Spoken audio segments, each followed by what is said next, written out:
I think it's so tempting to start doing a bunch of math for this question, but the GMAT is an executive kind of test, so you have to think about how a senior executive would approach such a question. And the executive would probably say something like this. It looks like we're selling a lot more cameras than not, so the answer should be a lot closer to a 20% profit than to a 50% loss. And the reason I say 50% loss is because the cameras that are not sold, we're returning to the manufacturer for a 50% refund, which translates into a 50% loss. Then the executive would probably ask, well, how much closer should we be to 20% profit than to 50% loss? And for that, the executive would look at the numbers of cameras sold versus returned.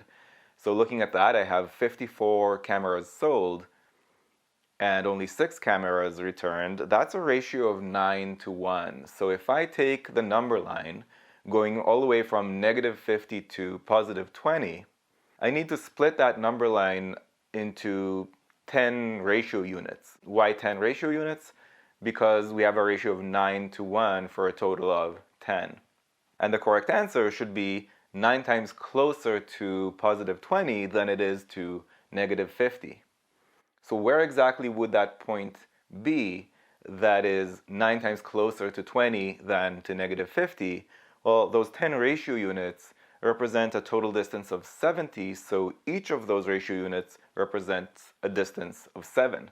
And that puts us right at a 13% profit. That would be the point that is 9 times closer to 20 than it is to -50, and that's the correct answer. If you found this video useful, go to quantreasoning.com for a lot more where that came from. You should also click that like button and let me know in the comments below what you'd like me to make future videos about. And of course, if you haven't yet subscribed, go ahead and do that and click that bell below so you get notified about future videos. See you next time.